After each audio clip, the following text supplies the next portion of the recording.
Dan Campbell says, not so fast on all this Lamar talk to Detroit. Come on now. You are Locked On Lions, your daily Detroit Lions podcast. Part of the Locked On Podcast Network, your team every day.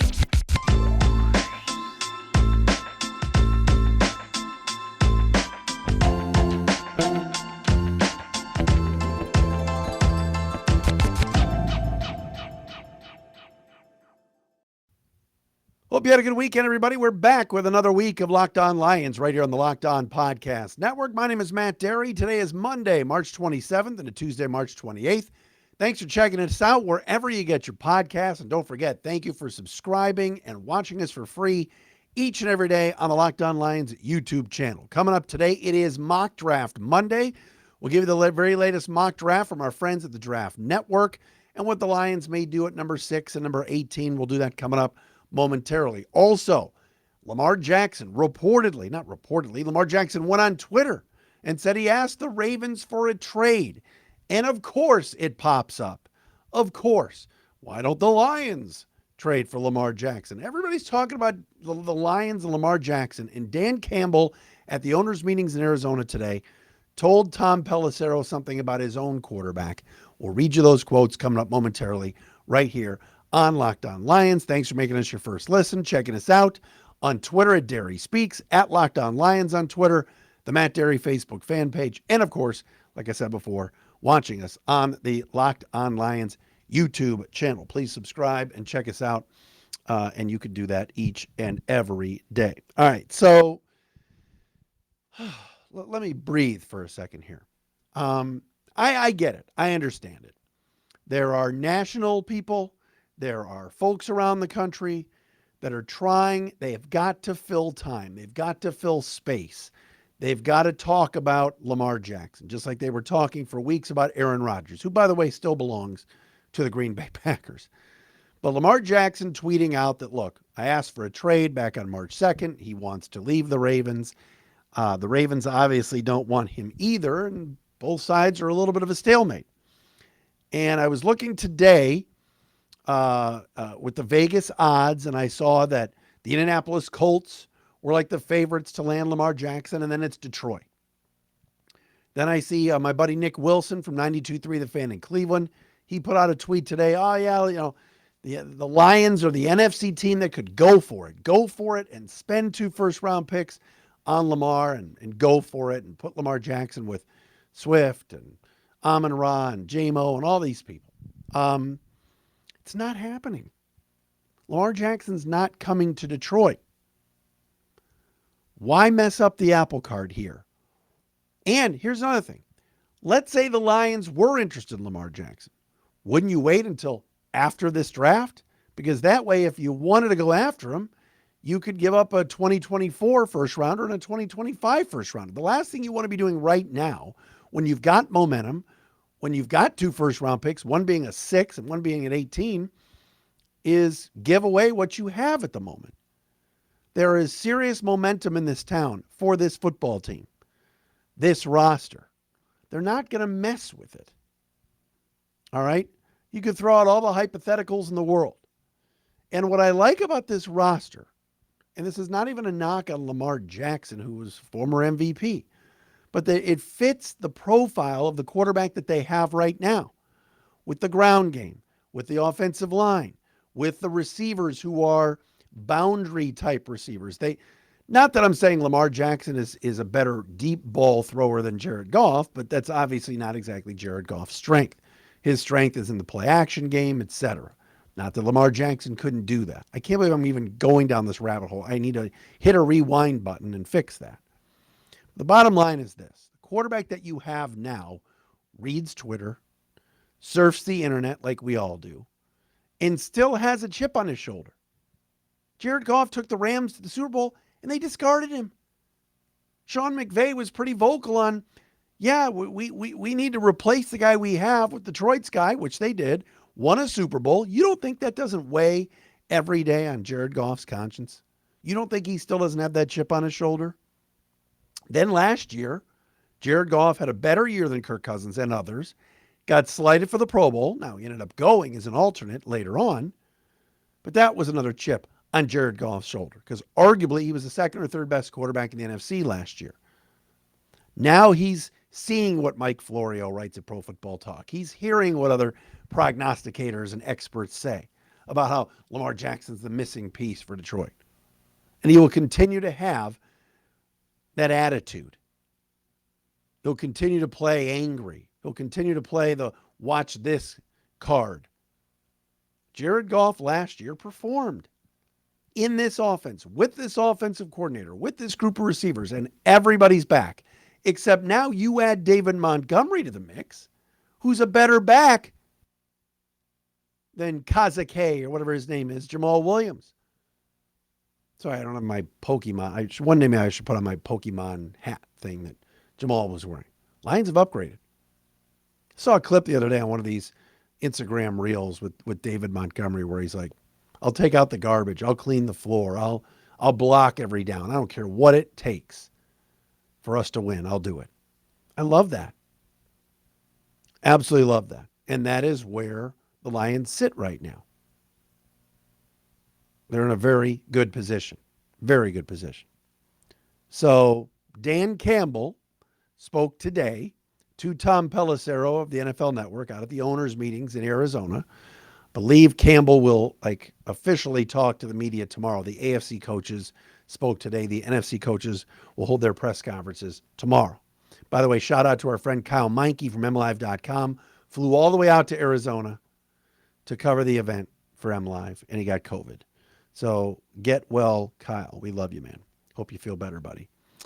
Here's what Tom Pelissero got from Dan Campbell today about the quarterback situation in Detroit. Quote, listen, feel really good about Goff. Love Goff. Goff's our man. I think he's proven over the last 2 years that, man, he's made for us. He's had to endure a lot, just like all of us have. I thought he played his best football last year, and I think he's going to come out and play some of his best football this year.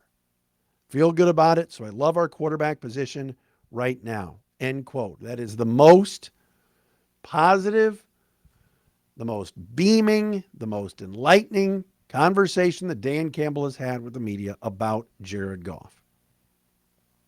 He's said positive things in the past, but use the word love. I think the Lions are reiterating again to the masses that they're not interested in replacing Jared Goff anytime soon. Now, they could still, as a luxury pick, take a quarterback at 6 and have him sit for 2 years. Maybe Anthony Richardson they're in love with. They're in a position right now because the roster has been upgraded, because the secondary is brand new, and all these guys have been added, that I think the Lions could still win the division this year and use the quarterback, the 6th overall pick for a luxury for the future and still get an edge or a D tackle or whatever at 18 and still have 2 second-round picks the next day. Minnesota Vikings don't scare me. The Green Bay Packers, I think, are going to be still pretty good. What do we know about Jordan Love? They still haven't traded Rodgers yet. And don't give me this Chef Poles BS in Chicago. The Lions could draft Anthony Richardson at 6 and stash him for a couple of years and still win the division this year. I believe that. I do. That's how well they've done in free agency. Still need to figure out the guard situation too, the right guard situation. Is it going to be Vaitai? Is it going to be Glasgow? Whatever. Maybe they draft. We'll see. But they're in very good shape. But the key to today and day one out in Arizona at the owners' meetings is that this organization is backing Jared Goff and they're trying to squash these silly Lamar Jackson rumors. That's part of what I think Dan Campbell was doing today, which I think is cool. All right, coming up next, let's do a little Mock Draft Monday. We will do that coming up next. First, though, our friends at FanDuel. The Final Four is here and heating up with college basketball and March Madness coming up this weekend. No better place to get in on the action than FanDuel, America's #1 sportsbook. That's because right now FanDuel is giving new customers a no-sweat first bet up to $1,000. That's up to $1,000 back in bonus bets if your first bet doesn't win. Just go to FanDuel.com/lockedon and sign up today to claim your no-sweat first bet. Then you can wager on everything from the money line to point spreads to which team will be cutting down the nets next Monday night. I've got UConn going to the finals. If they do, I win my pool. How about that? Do it up. It's fun. All in all, that's safe, secure, and super easy to use. It's FanDuel. Don't miss your shot at a no-sweat first bet up to $1,000 when you join FanDuel today. Just go to FanDuel.com/lockdown to sign up. Make every moment more with FanDuel. I was thinking about Rob Parker for a second here, my buddy who worked with many years in radio, now is at Fox Sports Radio and Deadspin and FS1 and all that. Go get dueled. Hey, Mark, go get dueled. Good old Rob Parker. All right, it's a Monday edition of Locked On Lions, everybody. Locked On Podcast Network. Again, Brad Holmes, I think he's going to speak, I don't know if it's later today after we record in Arizona. I know Dan Campbell's definitely going to sit down and speak to the entire media contingent tomorrow. Mike Tomlin spoke today, and they were asking him about Cam Sutton, and he was just glowing about how good Cam Sutton is and about how smart Cam Sutton is, the newest Lions starting cornerback. So some good pickups certainly by Brad Holmes in free agency, including Mosley and Sutton and Johnson for the secondary. I was talking to a buddy of mine today, the great Joe Giaccona, about the 4-2-5 defense and how Lions secondary right now with Walker, a healthy Tracy Walker, Kirby Joseph, Chauncey Gardner-Johnson, Manuel Mosley, and Cam Sutton looks really, really good. Then you get Jerry Jacobs, Will Harris, and Jeff Okudah all coming off the bench to provide some depth at cornerback. Looks very good. All right, our friends at the draftnetwork.com have their latest mock draft. They put out a mock each and every Monday. So it's Mock Draft Monday from our friends at the draftnetwork.com. Carolina Panthers at number 1, C.J. Stroud from Ohio State. I do with my water here. Should be interesting to see where these quarterbacks all go. But in this mock, C.J. Stroud, number 1. Bryce Young, number 2. Arizona would get Will Anderson, the edge from Alabama, at 3. Will Levis at 4 to the Colts. At 5, Anthony Richardson, the quarterback from Florida, would go to Seattle.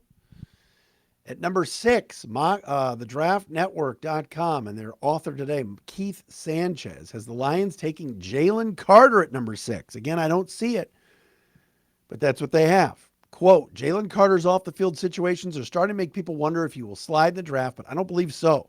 Carter's talent is just too good to pass up. I also believe an organization with a strong-willed head coach like Dan Campbell will be a good environment for Carter to develop as a pro and address the things that need to be addressed. End quote. I don't think there's anything there you could argue about Jalen Carter and addressing a need for the Lions at defensive tackle. Kalijah Cansey from Pitt, I still think is somebody that the Lions are interested in. I don't know if it's 6 or 18. We'll see.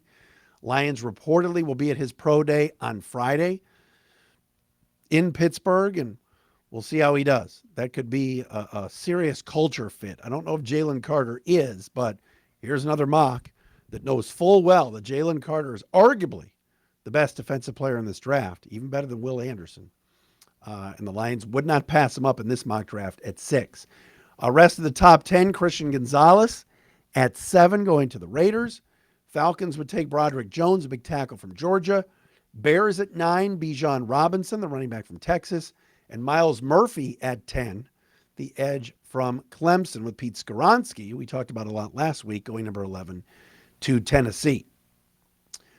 Then at number 18, the Lions, for this new mock from the draftnetwork.com, the number 18th pick in the first round, the Lions would take Michael Mayer, the tight end from Notre Dame. Keith Sanchez writes, quote, the Lions offense played well with Jared Goff at quarterback last year, but they need to continue to add weapons. Last year, they traded away tight end TJ Hawkinson so they could take tight end Michael Mayer to fill a void. Mayer is a well-rounded tight end that can offer production in the passing game, but also productivity in the run game. End quote. Lions would be passing on the likes of Joey Porter, Jackson Smith and Jigba, Dalton Kincaid, the tight end from Utah. Tyree Wilson drops to 23 in this mock draft to the Ravens. Of course, he's got some injury concerns now. and might fall. I also saw today a report that Calais Campbell, 37 years of age, will meet with the Lions. He's met with some other teams, and the veteran edge rusher spent last year with the Ravens. The Lions are reportedly showing some interest in him, but Michael Mayer at 18, I'm all for it. I'm all for it. I like what the Lions have at tight end right now with the three-headed monster of Brock Wright, James Mitchell, and Shane Zylstra, but Mayer is big time. He is. He's a big-time talent, very, very good blocker, and can make plays in the passing game. So I would not have any issue at all with the Lions getting Michael Mayer at 18. Again, what is very interesting about this draft is that before free agency, I think we were all talking about, as far as mock drafts go, the Lions have got to get a corner at either 6 or 18, and you figure they'll get an edge or a D lineman at some point. Also, now that the Lions have just loaded up on all these cornerbacks and safeties in free agency and have all of these guys available, I even mentioned Chase Lucas before, the 7th round pick that they still like. Now I don't see them taking a corner at 6 or 18. And I do think there's a possibility that the Lions could take a quarterback at 6 just to stash for a couple of years. Remember, Jared Goff is under contract for this year and next year, but you don't think Goff after this year, if he has another really good year in 2023, would Jared Goff go into 2024 on a 1-year deal? He would want an extension. He would. He would want to be shown the money. And if the Lions and Dan Campbell and everybody is talking about how much they love him, they're going to have to show how much they love him. And, we saw the growing rate in the market on quarterbacks and the amount of money guys like Deshaun Watson and others have gotten, Derek Carrs and people like that. It's outrageous. It's crazy money. So Jared Goff will probably want that after this year. But I don't think the Lions are doing anything to replace him anytime soon. I just don't see that. As far as some of the other players that they would be passing up, I mentioned Jackson Smith and Jigba. I'd be interested if the Lions took a wide receiver. I'd be very intrigued if a Quentin Johnston, a Jackson Smith and Jigba, somebody like that, a Zay Flowers, would be someone that the Lions would take at number 18. I don't see it. I don't think the Lions are going to do that. Brad Holmes loves linemen. And I don't know if Detroit, with Jamison Williams, with Amon-Ra St. Brown, Josh Reynolds, Khalif Raymond, oh my gosh, why am I drawing a blank? Tom Kennedy, Quintez Cephas, all of these guys, I think they'll get a receiver, another one, but I don't think it's going to be in the first round. Mayer, I could see because he blocks. He could help in the running game, but I think Brad Holmes wants lineman, tight end, something like that at 18, defensive tackle, a Cansey, whomever, before they go receiver. But Smith and Jigba is intriguing to me, but not sure the Lions would go there at 18. And I know they want to replace DJ Chark. I'm sure they're going to bring in somebody, whether it's through the draft or a 1-year flyer on a veteran free agent wide receiver that's still available. But I don't know if Brad Holmes is taking a receiver at 18. He loves defensive linemen, and he's taken a bunch of them the last 2 years in the draft. Will he do the same? We'll have to see. I'll be interested in seeing how many different Lions brass members show up at Pittsburgh to see Cansey work out on Friday. Wouldn't it be crazy if the Lions took, I don't think they're going to, but what if they took Jalen Carter at 6 and Kalijah Cansey at 18 and they just loaded up on D linemen and just said, screw it. Free agency, we're loading up on defensive backs. Draft, we're loading up on D linemen. Wouldn't surprise me knowing Brad Holmes. So we'll have to see on that. All right, that is your Monday edition of Locked On Lions right here on the Locked On Podcast Network. Again, please subscribe. Check us out for free each and every day on the Locked On Lions YouTube channel. We got a couple of guests I'm working on for this week. We'll hopefully check in with our buddy Eric Eager